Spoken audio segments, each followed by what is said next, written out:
வாழ்க்கையை நம்பி உயர்ந்திடப்பாரு. உனக்கென எழுது ஒரு வரலாறு.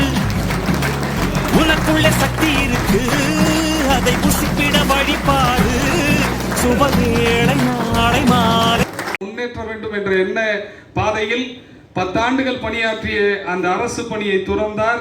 அற்புதமான ஒரு தொழில் நிறுவனத்தை உருவாக்கினார். நம்பிக்கை, நேர்மை, நாணயம் இவைகளை முதலனமாக கொண்டு மூலதனமாக கொண்டு துவக்கப்பட்ட அவருடைய திருத்தணிகை என்ற ரியல் எஸ்டேட் கம்பெனி அதை தொடங்கி 100க்கும் மேற்பட்ட குடும்பத்திற்கு வேலை வாய்ப்பு வழங்குகிற உன்னதமான இடத்தில் அவர் வளர்ந்தார். ஓராண்டல்ல ஈராண்டல்ல கடந்த 36 ஆண்டுகளாக அந்த தொழிலில் மிகப்பெரிய ஜாம்பவனாக இருந்து பெரம்பூர் மட்டுமல்ல, சென்னை, திருவள்ளூர், காஞ்சிபுரம், செங்கல்பட்டு மாவட்டத்தில் இவரை போல ஒரு தொழில் நடத்துகிற ஒரு ஆளுமை இல்லை என்று சொல்லுகிற வகையில் அந்த தொழிலில் முன்னேறியவர். அந்த அற்புதமான மனிதரை நாங்கள் இங்கு அறிமுகப்படுத்தியிருக்கிறோம்.